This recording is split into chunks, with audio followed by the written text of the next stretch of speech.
रूस यूक्रेन के युद्ध में ना एक बहुत ही अजीब सी हैरान करने वाली चीज सामने आ रही है।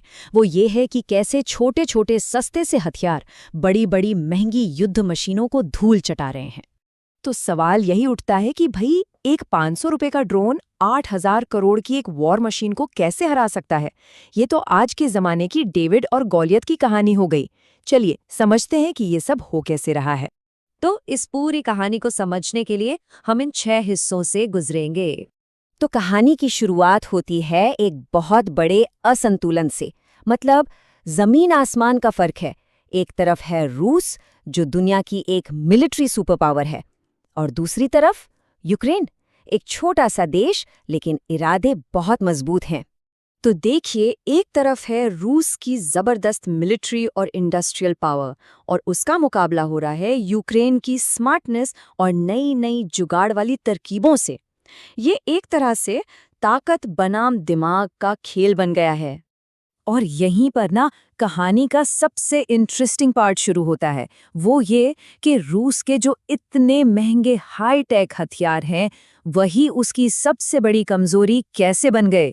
जरा सोच कर देखिए, सिर्फ एक मिसाइल की कीमत 100 करोड़ रुपए। और सुनिए, ये तो बस मिनिमम कॉस्ट है। और अगर हम एक एडवांस्ड फाइटर जेट की बात करें तो ये कीमत पहुंच जाती है सीधे 8,000 करोड़ रुपए तक।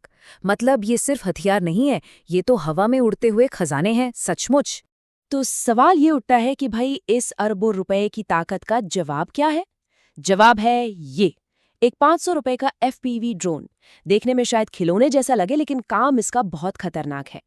अब जो असली खेल है ना, वो इन दोनों के फर्क में है। सोचिए, कहाँ 100 करोड़ की एक मिसाइल और कहाँ ये 500 रुपए का ड्रोन, जिसे यूक्रेन हर रोज हजारों की तादाद में इस्तेमाल कर रहा है। इसने तो लड़ाई का पूरा हिसाब किताब ही बदल कर रख दिया है। और इसकी टेक्नोलॉजी कमाल की है, पर एकदम सिंपल।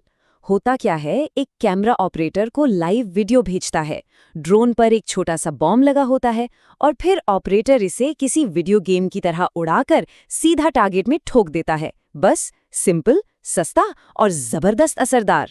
ये बात ना इस पूरी स्ट्रैटेजी को एकदम साफ कर देती है। देखिए, एक फाइटर जेट का सबसे कमजोर हिस्सा क्या होता है? उसके विंग्स में भरा हुआ फ्यूल।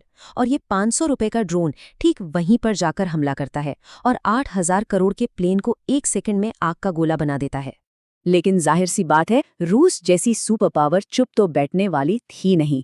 उसने भी अपना दांव चला और यूक्रेन के इस ड्रोन वाले एडवांटेज को खत्म करने की पूरी कोशिश की। रूस ने क्या किया, उसने एक ऐसी दीवार खड़ी कर दी जो दिखती नहीं है, इलेक्ट्रॉनिक जैमिंग की दीवार।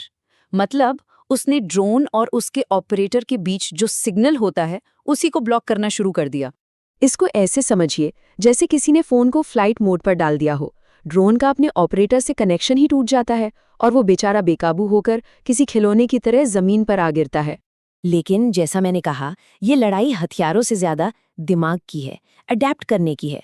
तो यूक्रेन ने रूस की इस इलेक्ट्रॉनिक दीवार को तोड़ने का एक बहुत ही अनोखा, बल्कि कह सकते हैं कि एक पुराना तरीका खोज निकाला। यूक्रेन ने किया ये कि ड्रोन के पीछे एक पतली सी ऑप्टिकल फाइबर केबल लगा दी। अब सिग्नल हवा में नहीं, बल्कि इस तार के जरिए जाता है। और क्योंकि ये एक फिजिकल कनेक्शन है, इसे कोई जैम ही नहीं कर सकता। इसी को कहते हैं वायर गाइडेड ड्रोन। हाँ, अब इस जुगाड़ की भी अपनी एक दिक्कत है। जैमिंग का तो कोई खतरा नहीं है, लेकिन वो जो लंबी सी तार है, वो किसी पेड़ में, खंबे में या बिल्डिंग में उलझ सकती है। मतलब खुले मैदानों के लिए तो ये बढ़िया है, पर घने जंगलों या शहरों में ये काम नहीं करेगा। तो इस सब का मतलब क्या निकलता है? चलिए अब इस लड़ाई से थोड़ा ऊपर उठकर देखते हैं कि ये पूरी दुनिया की बड़ी बड़ी ताकतवर सेनाओं के लिए क्या इशारा कर रहा है। और ये जानना हमारे लिए बहुत ज़रूरी हो जाता है, क्योंकि भारत की सेना का एक बहुत बड़ा हिस्सा रशियन हार्डवेयर पर ही डिपेंड करता है। तो सोचिए, अगर रूस के अरबों के टैंक और जेट्स यूक्रेन के इन सस्ते ड्रोन्स के सामने ऐसे स्ट्रगल कर रहे हैं, तो ये भारत समेत पूरी दुनिया के मिलिट्री प्लानर्स के लिए एक बहुत बड़ी वेकअप कॉल है। और आखिर में ये सब हमें एक बहुत बड़े सवाल पर लाकर खड़ा कर देता है। अगर एक सस्ता सा ड्रोन एक महंगे फाइटर जेट को जमीन पर गिरा सकता है, तो फिर एक पारंपरिक बड़ी बड़ी सेना की असल में कीमत क्या है? ये लड़ाई हमें जंग के नियमों के बारे में दोबारा सोचने पर मजबूर कर रही है, जहां शायद अब ताकत और पैसे से ज्यादा जरूरी है दिमाग और वक्त के साथ बदलने की काबिलियत।